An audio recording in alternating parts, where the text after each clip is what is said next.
To learn about the off-grid lifestyle and to be inspired to live your dreams, click subscribe so you don't miss anything. Hit the bell notification. I got a comment the other day that I really want to address.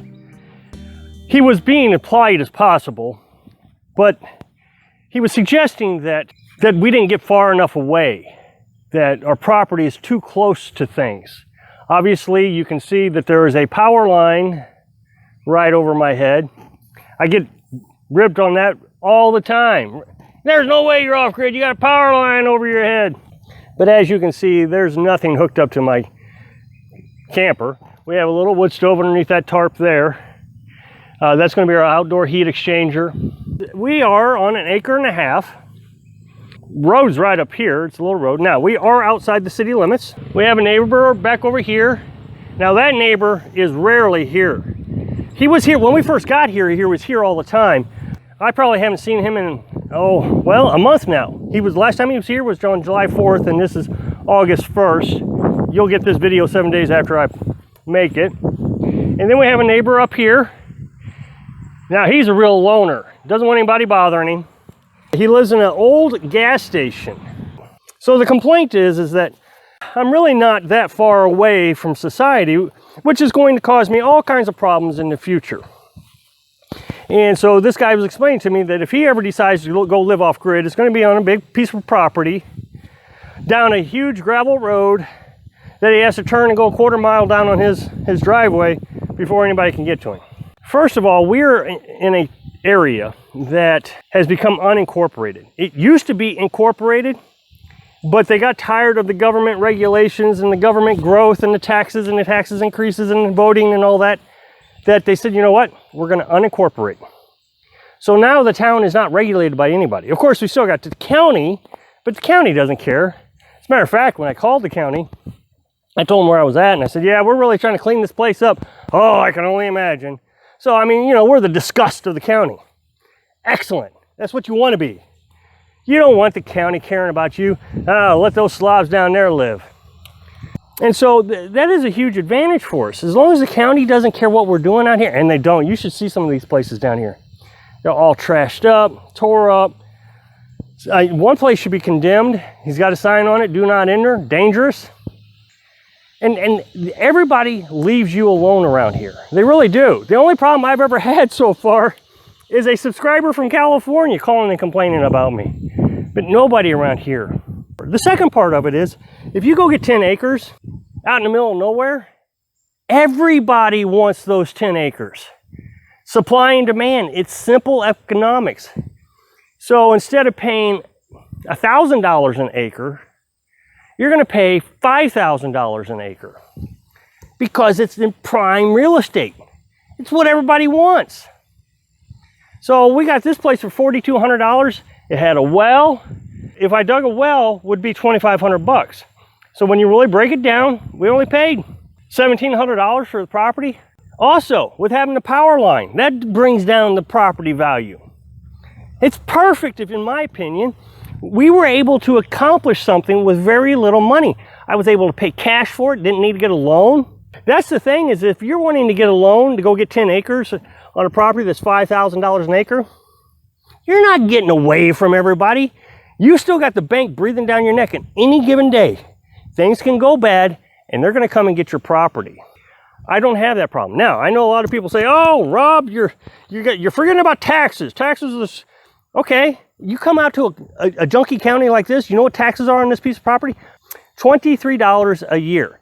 Yes, property taxes will probably go up, maybe, if I build that little tiny house. But my thinking is it's under 400 square feet, which doesn't make it considered a permittable building, meaning I don't have to get a permit to build it.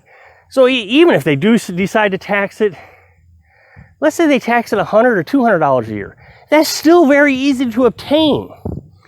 That's still a lot easier to obtain than a $500 or $1,000 mortgage payment every month. I can come up with $200. Even if it's $1,000 a year, which would be highly unlikely, considering it's only a $4,200 property, it'd still be cheaper than a mortgage payment. Don't get me wrong. Having 10 acres that I could farm, put cows on, and all kinds of things, man, that would be awesome. but it's unreasonable expectations. There is no way I'm ever going to achieve that, so why go for it? I wanted to live the dream, and I wanted to do it while I still could. I'll be 49 this year, so I'm coming up on 50 years old. And if I waited another 10 years so I could actually pay for 10 acres, I probably wouldn't be able to do it then. I just wouldn't be physically able to get the place in shape, ready for us to live in. But I'm young enough and healthy enough still that I can still cut firewood and build a house. Now here's the big thing. As I stated, this property is probably coming down in value, if I had to guess. $4,200, maybe in 10 years if I sold it, I don't know, maybe I'll get $3,500 for it. It's coming down in value. Oh, Rob, why would you want to come down in value? Because if it's going up in value, that means it's worth something. So let me explain. Yes, if you're talking about wanting to be able to obtain money and have a future from your property, but that's not what we're talking about. We're talking about living a dream. We're talking about getting away from a hateful society, which I want to get to in just a minute, so stick with me on the hateful thing. But my grandparents bought 20 acres back in the 80s. It was out in the middle of nowhere. Little small community about, I don't know, 7 or 8 miles away. Today, there is a major highway that runs through it. I would say just within a few miles from their property. Everybody wants that property. Developers, farmers, everybody. So everybody's moving out to this area because there's a big highway out there. That's where they want to be. So if you buy 10 acres out in the middle of nowhere, expect that in 5 or 10 years that it's going to get developed. Whereas here, it's going down. Everybody's leaving. Nobody wants to be around here. They want to go where all those 10 acres are. So lower your expectations. If you're really wanting to live the dream and get away from things, lower your expectations. Don't go for the 10 acres. Go for the couple of acres. Don't worry about the darn power line. It doesn't bother me. It can hang there all it wants. Who cares? The neighbors. There is nobody going to move into that gas station ever. He will die there. This guy over here, he might sell one of these days, but still, it's not that big of a deal. They leave you alone down here. And again, if somebody buys it thinking they're going to, buy it for an investment, their retirement home, it's going to go down in value. So no, they're not going to want to buy it. So I want to bring this together. Earlier I was telling you that we're living in a very hateful time. Things are falling apart in our country. I've just recently released a video. I'm getting hundreds of comments talking about the degradation of our society. In the video I said, we're living in a world where right is wrong and wrong is right. And the people that still have good logical sense are trying to get away from it. Like Carolyn and I did. We got away from the hate. I know that there's protests and things going on in the cities that are just terrible. I have YouTube, so I watch YouTube videos every now and then, and I can see what's going on. That kind of stuff is a million miles away from me. I go out every now and then to a community to go shopping, and I've talked about all that, having to go out and the aggravation of going out. And then I come back to my property, and I can stay here for a month without really having to leave. I do believe that there is a large percentage of the human population that has a herd mentality. I don't. I try to get away from the herd.